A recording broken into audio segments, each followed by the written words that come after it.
The gang ವಿರುದ್ಧ ಕಠಿಣ ಕ್ರಮ ಗ್ಯಾರಂಟಿ ಎಂದ ಸರ್ಕಾರ. ನಟ ದರ್ಶನ್ ಪ್ರಕರಣದಲ್ಲಿ ಎಸ್ಪಿಪಿ ಬದಲಾವಣೆ ಇಲ್ಲ. ಪ್ರಸನ್ನ ಕುಮಾರ್ ಚೇಂಜ್ ಮಾಡಲ್ಲ ಎಂದು ಸಿಎಂ ಸ್ಪಷ್ಟನೆ.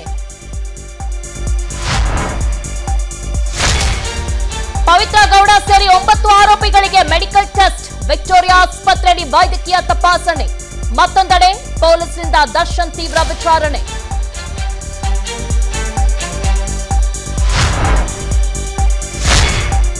ರೇಣುಕಾಸ್ವಾಮಿ ಕೊಲೆ ಕೇಸಲ್ಲಿ ವಿಜಯಲಕ್ಷ್ಮಿಗೆ ಗ್ರಿಲ್. ಕಳೆದ 3 ಗಂಟೆಯಿಂದ ಪೊಲೀಸರಿಂದ ತೀವ್ರ ವಿಚಾರಣೆ. ಮತ್ತೊಂದೆಡೆ ಬೆದರಿಕೆ ಹಾಕಿದ್ದ ಡಿಫೆನ್ಸ್ ವಿರುದ್ಧ ದೂರು.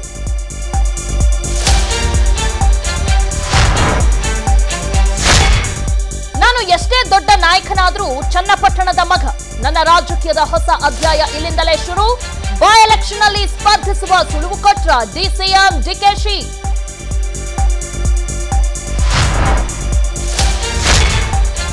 ಚನ್ನಪಟ್ಟಣದಿಂದ ಡಿಸಿಎಂ ನಿಲ್ತಾರೆ ಅನ್ನೋ ಚರ್ಚೆ ಶುರು.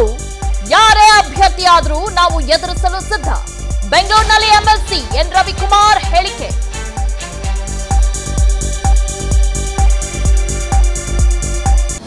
ಅನುಕ್ಷಣದ ಸುದ್ದಿಗಳಿಗಾಗಿ ವಿಸ್ತಾರ ನ್ಯೂಸ್ ಯೂಟ್ಯೂಬ್ ಚಾನೆಲ್ ಸಬ್ಸ್ಕ್ರೈಬ್ ಮಾಡಿ. ಹೊಸ ಸುದ್ದಿಗಳ ನೋಟಿಫಿಕೇಶನ್ಗಾಗಿ ಬೆಲ್ ಐಕಾನ್ ಕ್ಲಿಕ್ ಮಾಡಿ. ಲೇಟೆಸ್ಟ್ ಅಪ್ಡೇಟ್ಸ್ಗಾಗಿ www.vistaranews.com ವೆಬ್ಸೈಟ್ಗೆ ವಿಸಿಟ್ ಮಾಡಿ. ಅಂಗೈಯಲ್ಲೇ ಜಗತ್ತಿನ ಸುದ್ದಿ ತಿಳಿಯಲು ವಿಸ್ತಾರ ನ್ಯೂಸ್ ಕನ್ನಡ ಆಪ್ ಡೌನ್ಲೋಡ್ ಮಾಡಿ.